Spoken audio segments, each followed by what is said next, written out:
జయ శ్రీమన్నారాయణ. ద్వాదశ రాశుల్లో ఒకటి కన్యారాశి. ఈ కన్యారాశి వారికి మాటలతోనే బుడి కొట్టేటువంటి తత్వం, ఎన్నడూ లేనటువంటి శక్తియుక్తులు, ఏదైనా సరే సాధిస్తాము అనేటువంటి నమ్మకం, ప్రతి వారి దగ్గర మోసపోవడం, ఇంకంతకన్నా మంచి గుణాలు ఏం కావాలి కన్యారాశి వారికి? ఇలాంటివి చాలా ఉన్నాయి కన్యారాశి వారికి. రూపాయి లేకపోయినా బాధపడరు, కోటి రూపాయలు వచ్చినా యుగో చూపించరు. అలానే శత్రువులైనా సరే దగ్గరకు వస్తే ప్రేమించేటువంటి తత్వం ఎవరికి ఉంటుంది? ఒక్క కన్యారాశి వారికి మాత్రమే ఉంటుంది. ఎవరికైనా సరే మాటలతో సహాయం చేయగలిగే తత్వం ఎవరికి ఉంటుంది? ఒక కన్యారాశి వారికి మాత్రమే ఉంటుంది. ఏ పనైనా ముడి పెట్టుకుంటే పని అయ్యేటువంటి నిద్రపోరు, అది కన్యారాశి వారికి మాత్రమే ఉంటుంది. ఇచ్చిన మాట తప్పడు, మోసం చేయరు, మంచి వ్యక్తులు, రాణించేటువంటి తత్వం, ఏ రంగంలోనైనా సరే సాధించేటువంటి గుణం, శక్తియుక్తులు, ఎవరి చేతనైనా కాని పని చేసి చూపించేటువంటి గుణం, శక్తి, అలాంటి కన్యారాశి వారికి అనుకున్న పనులు ముందుకెళ్ళట్లేదా? మీకు ఖచ్చితంగా చెప్తున్నా, మీ మీద ఎవరైనా చెడు వ్యసనంతో, రందితో, కుళ్ళుతో, కుటుంబంతో మీరు బాగుపడుతున్నారు, బతుకుతున్నారనే ఒక దాంతో మీకు చుట్టాలు, బంధువర్గముల వాళ్ళు, మీ చుట్టూ ఉండేటువంటి శ్రేయోభిలాషులు, ఫ్రెండ్స్ ఇలాంటి ఉంటారు కదా, వీరి వల్లనే మీకు శాసనం జరుగుతుంది. ఎవరో ఎక్కడో ఏదో మీరు బాగుపడకూడదు అని ఏదో చేస్తారు చాదబడి ఇలాంటిది. అలా చేసినప్పుడు ఏంటంటే మనకి అనుకున్న పనులు ముందుకెళ్ళవు, ఏ పని చేసినా కాదు. ఇక మీకు దశాబ్ద కాలానికి సరిపడేటువంటి పరిహారం చెప్తా. దశాబ్ద కాలానికి కూడా సరిపడే పరిహారం ఖచ్చితంగా రాసిపెట్టుకుని గుర్తుపెట్టుకుని చేయండి. అలానే మరొకటి, దశలు మీకు కలిసి వచ్చే దశలు ఏంటి తెలుసా? బుధుని దశ మీకు అద్భుతం కలిసి వస్తుంది. రవి దశ మీకు చాలా అద్భుతం కలిసి వస్తుంది. కుజుని దశ కూడా మీకు చాలా అద్భుతంగా ఉంటుంది. ఇక మీకు శుక్రుని దశ కూడా పర్వాలేదు. 12వ స్థానం అయినప్పటికీ కూడా శుక్రుడు అధిపతి తులారాశి. మరి ఇది చూసిన 12వ స్థానం కదా అనుకోవచ్చు. 12వ స్థానం అయినప్పటికీ కూడా శుక్రుని దశ మీకు బాగుంటుంది. పెళ్లి అయితే త్వరగా అవుతుంది, కాకపోతే ఇక లేట్ మ్యారేజ్ ఎక్కడ 35-36 సంవత్సరాలు రావాల్సింది మీకు.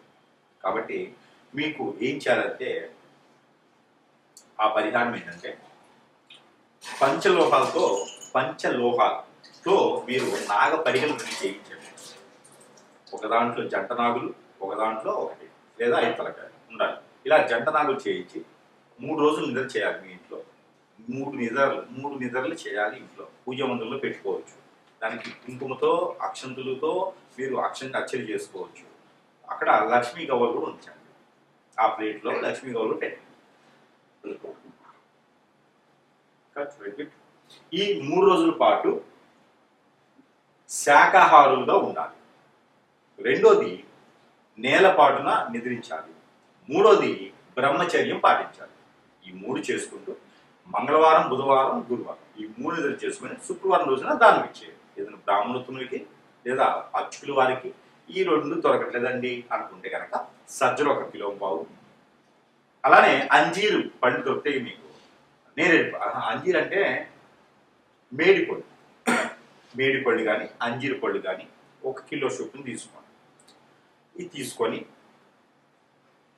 ఎక్కడైనా దానం ఇస్తే వాళ్ళు ఆలయాలైనా మీరు ఇవ్వచ్చు, నవగ్రహాల దగ్గర పెట్టవచ్చు, పారెడు నీటిలైనా వేయవచ్చు. ఏ చేతులది మీరు దానం ఇస్తున్నారో అప్పుడు ఉండేటువంటి బట్టలు ఆ రోజు ఇంక విడిచేసి స్నానం చేయండి. తర్వాత మీకున్నటువంటి కాలసర్పదోషం, నాగదోషం, కుజదోషం, బుధదోషం, కలపదోషం లాంటివి కొంతమేర పటాపంచలు అయిపోయేదానికి ఆస్కారం ఉంటుంది. మరొకటి కన్యారాశి వారికి అనుకున్న పనులు ముందుకెళ్ళాలంటే 4, 9, 11 స్థానాల్లో శుక్రుడు ఉన్న, 4, 9, 11 స్థానంలో రవి ఉన్న, 4, 9, 11 స్థానాల్లో కుజుడు ఉన్న మీకు అనుకున్న పనులు ముందుకెళ్ళరు. ఏ పని కూడా ఆ పని వెనకొస్తూ ఉంటుంది. కాబట్టి చాలా జాగ్రత్తగా, చాకచక్యంగా, ఎవరికైనా పర్సనల్ విషయాలు షేర్ చేయకుండా చాలా అద్భుతంగా ఉండాలి. ఇక మీకు ఆరోగ్య సమస్యలు, శ్రమకి రిలేటెడ్ సమస్యలు వస్తూ ఉంటాయి. అవి రాకుండా ఉండాలి అంటే కనుక 1 గ్రామ్ బంగారం, ఒక 10-15 గ్రాములు వెండి వేసి ఒక కంచం తయారు చేయించండి. వెండి కంచం అది తయారు చేయించి కాగి చల్లార్చినటువంటి పాలు దానిలో పోసి స్వామివారికి కానీ అమ్మవారికి కానీ నైవేద్యం పెట్టండి. ఇలాగా వారంలో కాదు, నెలలో ఒకసారి, చతుర్దశి రోజైనా, అమావాస్య పౌర్ణమి రోజైనా సరే ఇలా చేయండి. ఇలా 3 నెలలు చేయండి. అంటే 12 వారాలు చేయాలి. ఈ 12 వారాలు చేసిన తర్వాత మీరు ఆదివారమైనా, మంగళవారమైనా చేసుకోవచ్చు. ఇలా 18 వారాలు చేసిన తర్వాత ఆ ప్లేట్ తీసుకుపోయి ఎక్కడైనా స్వామివారి ఆలయంలో, మీకు నచ్చినటువంటి ఆలయంలో ఇచ్చేసేయండి. అప్పుడు మీకు అనుకున్న పనులు ముందుకు వెళ్ళేదానికైతే ఆస్కారం ఎక్కువగా ఉంటుంది. మనము ఎన్నో రకాలైనటువంటి సమస్యలతో ఉంటుంటాం. ఇల్లు ఉంటుంది, అద్దెకున్నా సొంతిల్లేనా, ఇంట్లో ఏదో నడవడికి, ఇంట్లో ఏదో కలిసి రాదు, ఇంట్లో ఏదో జరుగుతూ ఉంది, ఒక సమస్య. అసలు ఇల్లే వాస్తు బాల, రెండో సమస్య. ఇంట్లో కీచులు ఆడుకోవడం, ఇంటికే ఏదో చేయించారండి, చేతపడో ఇట్నడేమో ఏదో చేపించేశారు, ఇల్లు ఎదకుండా చేసేసారు, చెట్టు కొట్టుకోలు అయిపోయినారు, ఇంట్లో గొడవలు ఎప్పుడు అవుతున్నాయి, ఇంట్లో సుఖంగా ఉండడానికి లేదండి, ఏదో జరుగుతూనే ఉంది, ఇంట్లో ఏదో నెగిటివ్స్ ఉన్నాయి, చెడు క్రియ జరిగింది, ఇంట్లో అంతా నెగిటివిటీగా ఉంది. అలానే మనకి జాతకంలో కూడా బాగుండట్లేదండి, గ్రహాలు శోధించట్లేదంట, గ్రహాల యొక్క స్థితిగతులు బాగాలేవంట, ఇలాంటివి చాలా సమస్యలు ఉంటాయి.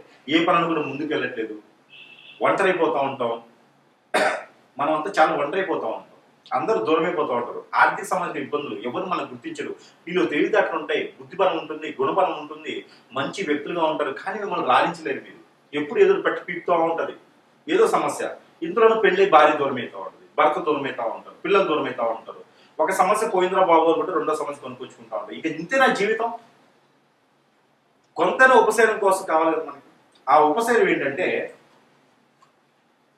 యంత్రం. ఈ యంత్రము లక్ష్మీ యంత్రం ఉంటుంది ఇందులో, కుబేర యంత్రం ఉంటుంది ఇందులో వాస్తు యంత్రం ఉంటుంది, ఇలా 9 రకాల యంత్రాలు ఉంటాయి ఇందులో. ఈ యంత్రం కనుక మన ఇంట్లో పెట్టుకున్నట్టయితే కనుక ఏ వాళ్ళకైనా పెట్టుకోవచ్చు, దేవుడి మందిరంలో పెట్టుకోవచ్చు, దక్షిణ వాళ్ళకి, తూర్పు వాళ్ళకి, పనమర వాళ్ళకి, ఉత్తరం వాళ్ళకి, ఏ వాళ్ళకైనా పెట్టుకోవచ్చు, హాల్లో పెట్టుకోవచ్చు, బెడ్రూమ్లో పెట్టుకోవచ్చు, పూజా మందిరంలో పెట్టుకోవచ్చు, కిచెన్లో పెట్టుకోవచ్చు, ఎక్కడైనా పెట్టుకోవచ్చు, డైనింగ్ హాల్లో పెట్టుకోవచ్చు.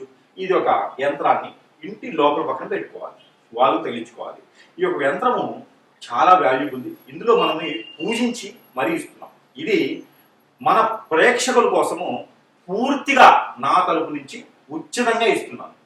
ఈ యంత్రాన్ని పూర్తిగా ఉచితంగా మన ప్రేక్షకులందరూ బాగుండాలి, అందులో వారే ఉండాలి ఒక సంకల్పంతో, శుభ సంకల్పంతో ఈ యొక్క యంత్రాన్ని నేను పూర్తిగా ఉచితంగా ఇస్తున్నాను.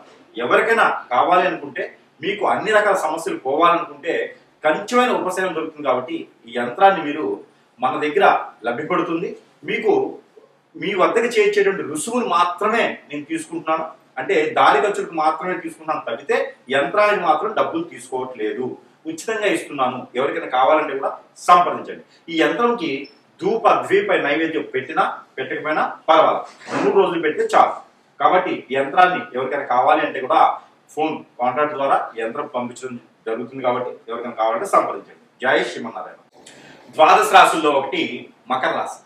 ఈ మకర రాశి వారికి ఏదో అనుకుంటారు, ఎన్నో అనుకుంటారు, ఉన్న వాళ్ళని చేసుకోవాలని, పెళ్లి విషయంలో లైఫ్ లో మంచిగా సెటిల్ అయిపోవాలి, వ్యాపారం చేసుకోవాలి, నేను చేసే వ్యాపారంలో ఎవరు ఆటంకరం కానీ అడ్డం కానీ పడకూడదు, ఎన్నో రకాల విఘ్నాలు రాకూడదు అని అనుకుంటూ ఉంటారు. ఇకపోతే మళ్ళీను ఈ గ్రహాల యొక్క స్థితిగతులు మానలేక విదేశాలకు వెళ్ళాలి, సెటిల్ అయిపోవాలి, నలుగురిలో కాకుండా నేను ప్రత్యేకంగా ఉండాలి, అనుకున్న పెళ్లి అవ్వాలి, అనుకోవడం ఒకటైతే నేను బాగా సంపాదించాలి, ఆరోగ్య సమస్యలు నాకేం రాకూడదు అనుకునేటువంటి విధానం.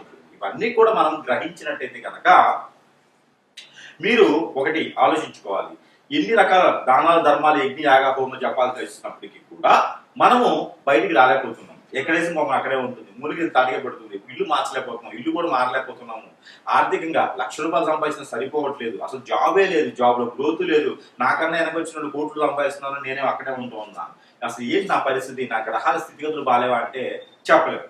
గ్రహాల స్థితిగతులు బాగానే ఉంటాయి. ఆ గ్రహాలు సానుకూల పడేందుకు మీరు చేస్తుంటారు దానాలు ఎప్పుడో ఎక్కడో, కానీ అవి కూడా ఫలించట్లేదా?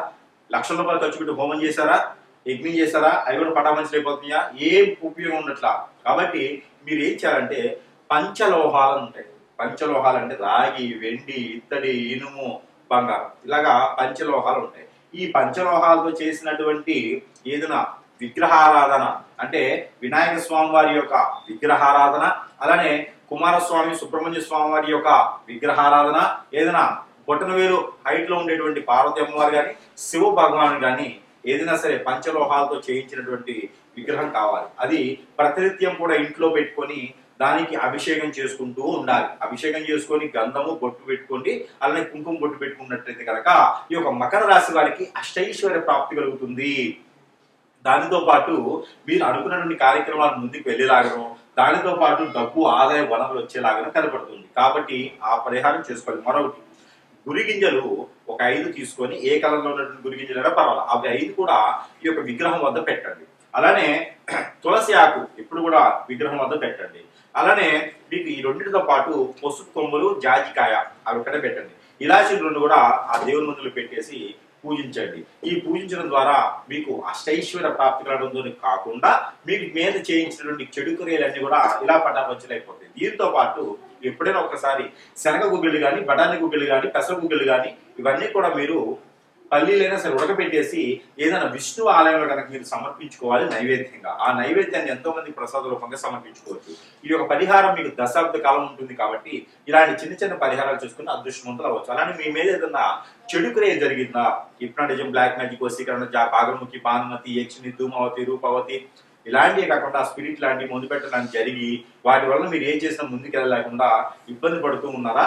అయితే మీరు చిన్న పరిహారం ఏంటంటే, రేగి పండు ఆకులు ఉంటాయి. రేవి చెట్టు ఉంటుంది కదా, దాని పళ్ళు రేకు చెట్టు యొక్క ఆకులు ఉంటాయి. అవి ఒక 21 ఆకు తీసుకొని నానబెట్టి అంటే నీళ్ళలో బాగా ఉడికించి ఆ నీళ్లతో స్నానం చేయండి. మీకు అష్టైశ్వర్య ప్రాప్తి కలగడం ఒకటే కాదు, మీ మీద ఆ దేవుని యొక్క కృపా కటాక్షాలు ఉంటాయి. అలానే మీ మీద జరిగిన చెడు క్రియలు, నరదిష్టి, నరఘోష, శత్రుపేట, పితృదోషాలు, అనేక రకమైన దోషాలు కూడా ఇలా చిటికల పటాపంచలైపోతుంది. కాబట్టి ఒక చిన్న పరిహారం చేసుకొని అదృష్టవంతులు అవ్వచ్చు.